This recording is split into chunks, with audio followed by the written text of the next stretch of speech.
Good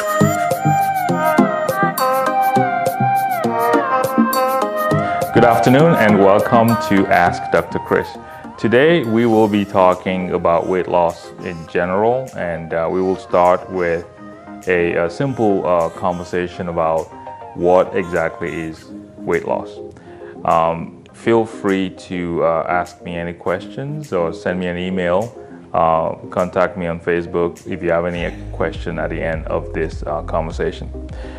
In a nutshell, weight loss is a very important topic for almost every single American. The reason is that, as we all know, 2/3 of Americans suffer from a weight problem, either being overweight or suffering from obesity.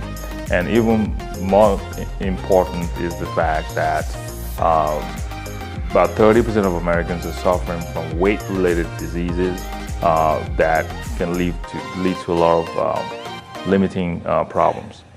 So, what is weight loss? I define weight loss as a set of behaviors or a behavior modification that leads to a successful, healthy weight. Now, how do we define healthy weight?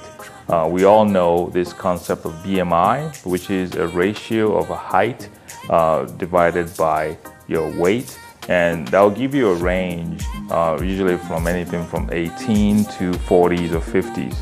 We consider a BMI of 20 to 25 to be normal. Now, as we mentioned originally, 2/3 of Americans have a BMI that's higher than 25. Once the BMI is higher than 25, we're considered to be overweight. If it's higher than 30, then we're considered to be obese. And at that level, we have a higher risk of developing health problems such as high blood pressure, high cholesterol, sleep apnea, diabetes, and so on and so forth.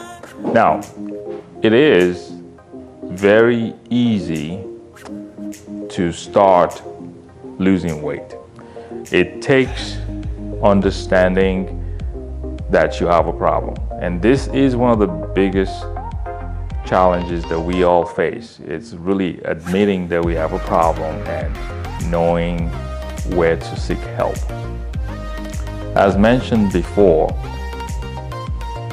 behavior modification leads to successful weight loss. The number 2 principle is consistency.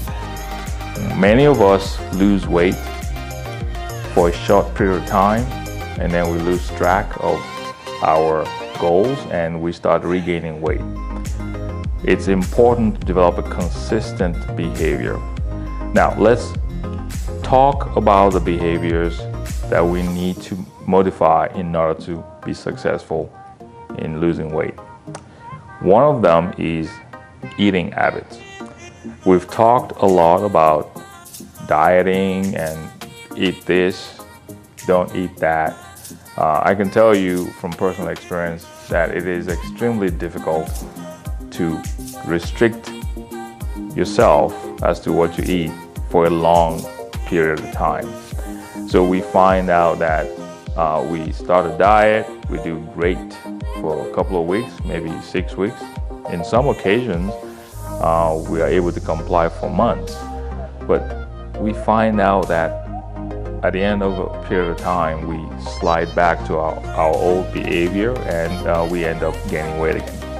What is important is to develop a diet or eating habits that is customized for you.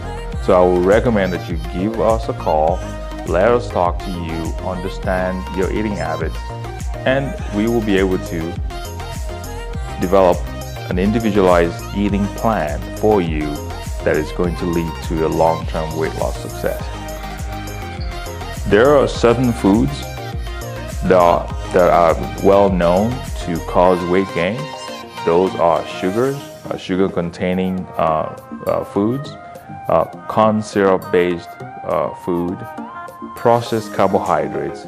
Those are no foods. When we study these foods, we realize that there's a natural craving for them, that we've been programmed as a society to enjoy these foods and to become addicted to them. The flip side and the good side is that there are alternative healthy foods that you can adopt to help deal with the craving for the bad foods.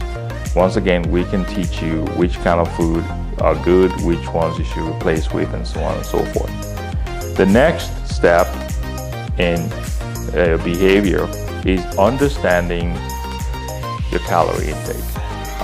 This, I cannot emphasize enough how important it is to measure your calories and to modify your calorie intake in order to start losing weight. For most men, a recommended caloric intake of 15 to 1800 calories a day is considered to be a very good number for losing weight. For women, it's about 1800 to 1200 calories a day. There are a lot of applications available that can be downloaded on your phone that will help you not only track your calorie intake, but also set goals that will lead to a successful weight loss.